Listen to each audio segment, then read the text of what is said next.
एक सिंपल सवाल, आपकी वॉलेट में जो 500 का नोट है उसकी असली वैल्यू क्या है? अगर मैं कहूँ ये सिर्फ एक पेपर का टुकड़ा है जिसका असली कॉस्ट 4 रुपए भी नहीं है, फिर भी ये पेपर से आप 500 का खाना, 500 का पेट्रोल, 500 का डाटा रिचार्ज कर सकते हो। क्यों? क्योंकि पैसा सिर्फ एक नोट नहीं, एक भरोसा है। एक विश्वास है कि ये 500 का नोट 500 का काम करेगा। लेकिन ये भरोसा बनता कैसे है? और अगर पैसा सिर्फ एक भरोसे पे चल रहा है तो क्या ये भरोसा एक दिन टूट भी सकता है? ये सिर्फ एक थ्योरेटिकल बात नहीं है। इंडिया के हिस्ट्री में ऐसे कई पल आए हैं जब ये भरोसा हिला है, फिर चाहे वो 2016 का डीमोनेटाइजेशन हो या फिर 1991 का इकोनॉमिक क्राइसिस। और अगर आपको लगता है कि पैसा बस एक फिक्स्ड रियलिटी है तो आगे जो आप सुनने वाले हैं शायद वो आपकी सोच बदल दे।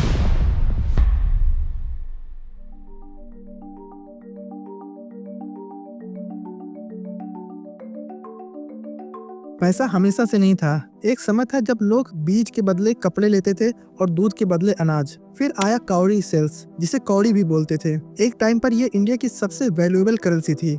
फिर आए सोने चांदी के सिक्के, जो किंग अशोका से लेकर मुगल साम्राज्य तक चलता रहा। फिर ब्रिटिशर्स आए जिन्होंने पहली बार पेपर मनी इंट्रोड्यूस किया। रिजर्व बैंक ऑफ इंडिया का पहला 10 का नोट 1937 में छापा गया। लेकिन यहाँ एक इंटरेस्टिंग बात थी। उस 10 के नोट पर लिखा था, I promise to pay the bearer the sum of 10 rupees. मतलब अगर पैसा असली है तो इसे किसी की गारंटी की क्या जरूरत थी? और यही है पैसे का असली सीक्रेट। ये सिर्फ एक सिंबॉलिक वैल्यू है जिसका वर्थ उसको कंट्रोल करने वाला तय करता है। और ये कंट्रोल किसके हाथ में है? आपने सुना होगा, गवर्नमेंट जितना चाहे उतना पैसा प्रिंट कर सकता है। लेकिन ये स्टेटमेंट थोड़ा सा मिसलीडिंग है। भारत की total money supply almost 224 lakh crore के आसपास है, लेकिन सिर्फ 34 लाख करोड़ के आसपास फिजिकल कैश है। मतलब जो पैसा हम अपनी जेब में रखते हैं या दुकानदार को देते हैं वो पूरे पैसे का सिर्फ 15% है। लेकिन फिर बाकी का पैसा कहाँ गया? शॉकिंग बात यह है कि 85% पैसा सिर्फ एक डिजिटल एंट्री है जो बैंक्स के सिस्टम, लोन्स और फाइनेंशियल इंस्ट्रूमेंट के फॉर्म में एग्जिस्ट करता है।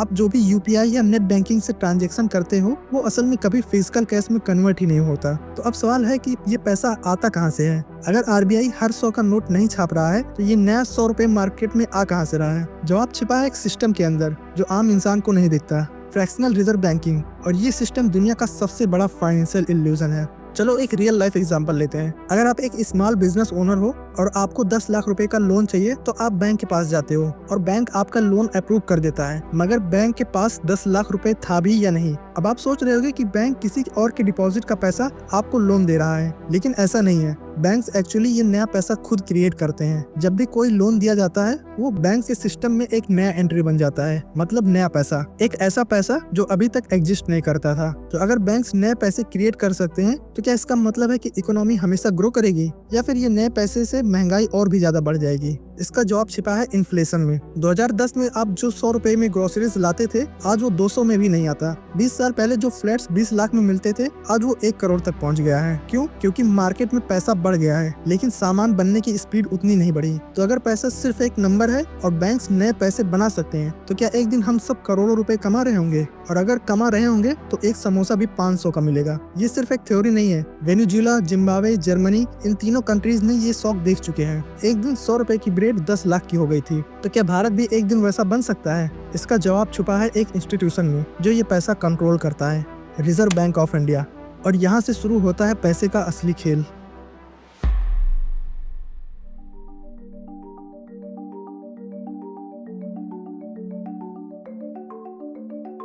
इमेजिन कीजिए 500 का नोट किसी ने एटीएम से निकाला और एक शॉपकीपर को दिया। वहां से किसी और ने इसे शॉपिंग के लिए यूज किया। फिर एक दिन ये नोट फिर से बैंक में वापस चला गया। ये तो बात है फिजिकल कैश का, लेकिन यहाँ एक और कहानी चल रही है। जो पैसा कैश नहीं है बल्कि सिर्फ स्क्रीन पे दिखता है वो कहाँ से आता है? जब भी आप यूपीआई से 500 भेजते हो या फिर आपकी सैलरी डायरेक्ट अकाउंट में आता है तो ये पैसा रियल भी है या सिर्फ एक एंट्री है? जवाब छुपा है बैंकिंग सिस्टम के अंदर। और यहाँ एक इल्यूजन है जो आम लोग नहीं समझते। सबसे पहले एक बेसिक सवाल है, बैंक्स पैसा कैसे कमाते हैं? आपने सुना होगा बैंक्स हमारे डिपॉजिट को लोन में कन्वर्ट करते हैं, लेकिन असल में ये काफी मिसलीडिंग है। बैंक सिर्फ डिपॉजिट का एक फ्रैक्शन होल्ड करते हैं, बाकी पैसा वो खुद क्रिएट करते हैं। इस प्रोसेस को कहते हैं फ्रैक्शनल रिजर्व बैंकिंग। चलिए एक एग्जांपल लेते हैं। अगर आप 1000 रुपए बैंक में डिपॉजिट करते हो तो बैंक पूरा 1000 होल्ड नहीं करता। वो सिर्फ एक छोटा हिस्सा, मान लीजिए 100 रुपए रिजर्व में रखता है। बाकी 900 रुपए किसी और को लोन दे दिया जाता है। अब जो बंदा लोन लेता है वो 900 किसी और दुकान पे खर्च करता है। वो दुकान वाला फिर वो 900 रुपए फिर से बैंक में डिपॉजिट करता है। फिर बैंक उसमें से 90 रुपए रिजर्व में रखता है, बाकी 810 किसी और को लोन दे देता है। कुछ झोल समझ में आया? पैसा वही 1000 है, लेकिन असल में बैंकिंग सिस्टम ने उसे 2700 रुपये बना दिया। और यही है मनी क्रिएशन का असली फॉर्मूला। अगर आरबीआई एक नया 1000 रुपये बैंकिंग सिस्टम के अंदर इंजेक्ट करे तो ये सिस्टम उसे 9000 रुपये बना सकता है। इसे कहते हैं मनी मल्टीप्लायर इफेक्ट। ये सुनने में काफी अच्छा लग रहा है, मगर ये एक डबल एज स्वॉर्ड की तरह है, क्योंकि अगर नए लोन्स ज्यादा दिए गए तो इकोनॉमी तो ग्रो करेगा, लेकिन अगर लोन डिफॉल्टर ज्यादा निकल गए पूरा का पूरा सिस्टम कोलैप्स कर सकता है। और यही हुआ था 2008 के ग्लोबल फाइनेंशियल क्राइसिस में, जहाँ पर अमेरिकन बैंक्स ने एग्रेसिव लोन्स दिए घर, गाड़ी और क्रेडिट कार्ड्स पर। हर कोई पैसा ले रहा था क्योंकि सिस्टम में नए पैसे क्रिएट हो रहे थे। फिर एक दिन जब लोग लोन्स वापस नहीं कर पाए तो पूरा फाइनेंशियल सिस्टम क्रैश हो गया। इस क्रैश को मैंने इस वाली डॉक्यूमेंट्री में डिटेल में कवर किया है। एंड स्क्रीन में मैं डाल दूंगा, इस डॉक्यूमेंट्री को जरूर देखिएगा ताकि आपको समझ आए कि सिस्टम के फेलियर के कॉन्सिक्वेंसेस क्या क्या हो सकते हैं और कैसे एक इनविजिबल सिस्टम पूरी दुनिया की इकोनॉमी हिलाने की ताकत रखता है। तो अगर बैंक्स नए पैसे बना सकते हैं तो क्या बैंक्स आरबीआई को कंट्रोल करते हैं?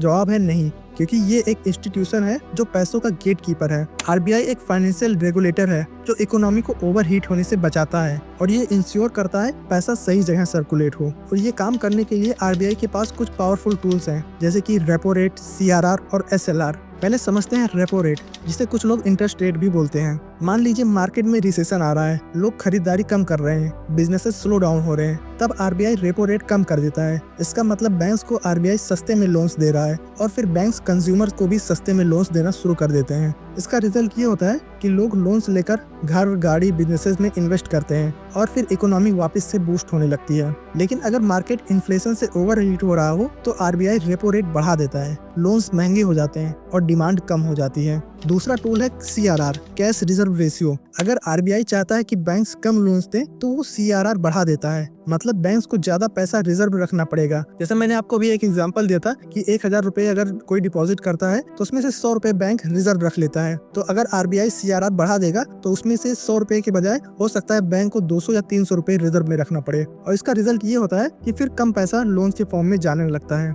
और अगर आरबीआई चाहता है कि मार्केट में पैसा बढ़े तो वो सीआरआर कम कर देता है, मतलब बैंक्स ज्यादा पैसा लोन के फॉर्म में दे सकते हैं। ये एक ऐसा टूल है जिससे आरबीआई मार्केट की लिक्विडिटी कंट्रोल करता है। और तीसरा टूल है एसएलआर। गवर्नमेंट हमेशा नए प्रोजेक्ट्स के लिए पैसा रेज करती है, जैसे ब्रिजेस, हाईवेज और रेलवेज। लेकिन ये पैसा आता कहाँ से है? ज्यादातर लोगों को लगता है ये पैसा टैक्स पेयर्स का होता है, पर ये भी थोड़ा मिसलीडिंग है, क्योंकि टैक्स का पैसा इनफ नहीं है सारे प्रोजेक्ट्स को कंप्लीट करने के लिए। इसलिए आरबीआई बैंक्स को एसएलआर मेंटेन करने को कहता है, यानी एक सर्टेन पैसा उन्हें गवर्नमेंट बॉन्ड्स में इन्वेस्ट करना होता है। इसका मतलब है जब गवर्नमेंट बॉन्ड इशू करता है तो बैंक्स उन बॉन्ड्स को खरीदने के लिए ऑटोमेटिक कुछ पैसे एलोकेट करते हैं। इससे गवर्नमेंट को फंडिंग मिलती है और बैंक्स का एक सर्टेन परसेंटेज सिक्योर इन्वेस्टमेंट में चला जाता है। ये एक पावरफुल फाइनेंशियल साइकिल है जो इकोनॉमी को स्टेबल रखता है। लेकिन अगर गवर्नमेंट ज्यादा बोरो कर ले तो ये एक फाइनेंशियल क्राइसिस का रास्ता बन सकता है। तो क्या भारत एक ओवर बोरोड इकोनॉमी बन रहा है? क्या एक फाइनेंशियल क्राइसिस हमारे सामने आ रहा है? ये सब हम नेक्स्ट चैप्टर में देखने वाले हैं, जहां हम इंडिया के फाइनेंशियल फ्यूचर को डिकोड करेंगे।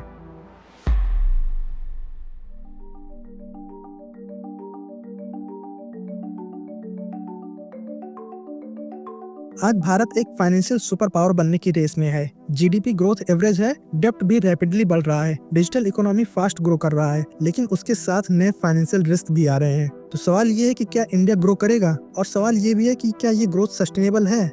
इन सारे सवालों के जवाब छुपे हैं इन्फ्लेशन, डेब्ट, डिजिटल मनी और फाइनेंशियल पॉलिसीज के अंदर। अगर पैसा बढ़ने से महंगाई बढ़ती है तो इसे कंट्रोल कैसे किया जा सकता है? महंगाई को रोकने के सिर्फ 2 तरीके होते हैं। पहला है मॉनेटरी पॉलिसी, जिसमें आरबीआई इंटरेस्ट रेट्स, सीआरआर और एसएलआर पर कंट्रोल रखता है। दूसरा है फिस्कल पॉलिसी, जो गवर्नमेंट के बोरोइंग्स और स्पेंडिंग डिसीजन पर डिपेंड करता है। आरबीआई इन्फ्लेशन को कंट्रोल करने के लिए रेपो रेट बढ़ाता है, मतलब बैंक्स के लिए आरबीआई से लोन लेना महंगा हो जाता है, तो वो भी लोगों को महंगे इंटरेस्ट रेट पर लोन देना शुरू कर देते हैं। जब लोन्स महंगे होते हैं तो लोग कम लोन लेते हैं, कम स्पेंड करते हैं और डिमांड गिरती है। और जब ये डिमांड कम होता है तो चीजों के दाम नीचे आने लगते हैं। लेकिन ये सिर्फ तब काम करता है जब महंगाई का रीजन ज्यादा डिमांड हो।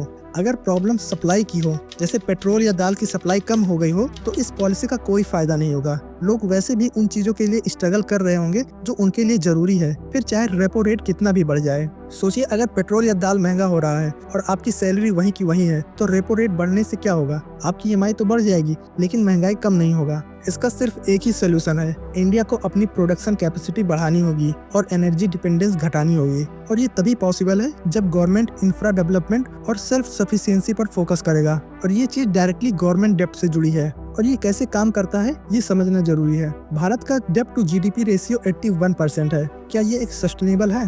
अगर जीडीपी तेजी से ग्रो कर रहा है तो ये मैनेजेबल है, लेकिन अगर बोरोइंग इनएफिशिएंट तरीके से यूज हो रहा हो तो ये एक क्राइसिस का सिग्नल हो सकता है। फॉर एग्जांपल, जापान का डेब्ट टू जीडीपी रेशियो 256% है, फिर भी वहाँ फाइनेंशियल क्राइसिस नहीं है। क्यों? क्योंकि जापान का बोरोइंग सिस्टम लो इंटरेस्ट, लॉन्ग टर्म और इफिशियंट है।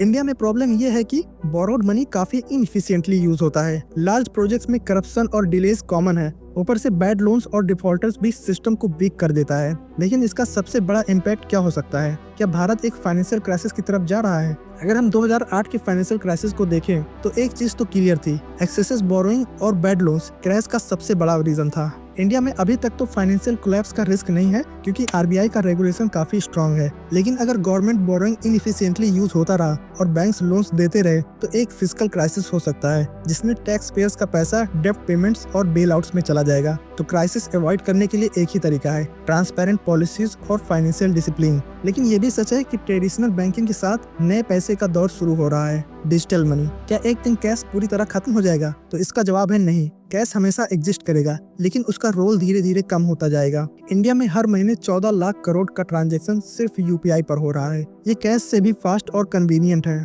इसी वजह से government central bank digital currency CBDC ला रहा है जो एक ऑफिशियल डिजिटल रुपी होगा और कैश का रिप्लेसमेंट बन सकता है। लेकिन अगर पैसा सिर्फ डिजिटल फॉर्म में हो तो इसको कंट्रोल कौन करेगा? क्या क्रिप्टो इसका अल्टरनेटिव फाइनेंशियल सिस्टम बन सकता है?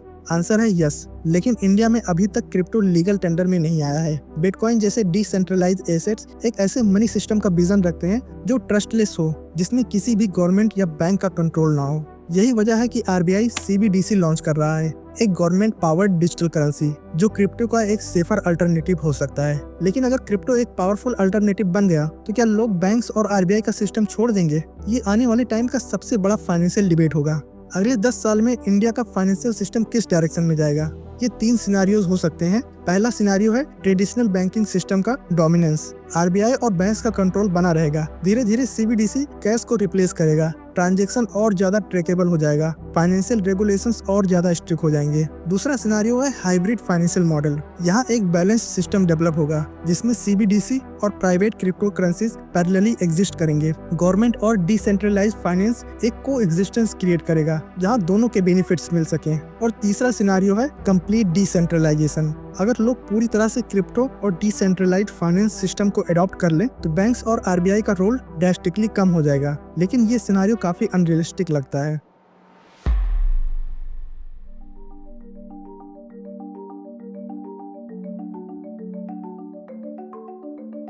तो अब सवाल ये है कि क्या आप इस सिस्टम को समझना चाहेंगे या फिर बस इस सिस्टम का हिस्सा बनकर जीना पसंद करेंगे? क्योंकि फर्क बस इतना है, जो सिस्टम को समझेगा वो सिर्फ पैसा नहीं कमाएगा बल्कि उसे ग्रो करना और कंट्रोल करना भी सीख जाएगा। अगर ये डॉक्यूमेंट्री आपको इन्फॉर्मेटिव लगी हो तो यही सिग्नल है कि फाइनेंशियल एजुकेशन को कंटिन्यू रखना चाहिए, क्योंकि असली फाइनेंशियल पावर पैसा नहीं नॉलेज होता है। बाकी एंड स्क्रीन पर आ रहे इस वीडियो पर क्लिक करके देख सकते हो कि सिस्टम के फेलियर के क्या क्या कॉन्सिक्वेंसेस हो सकते हैं। Thank you.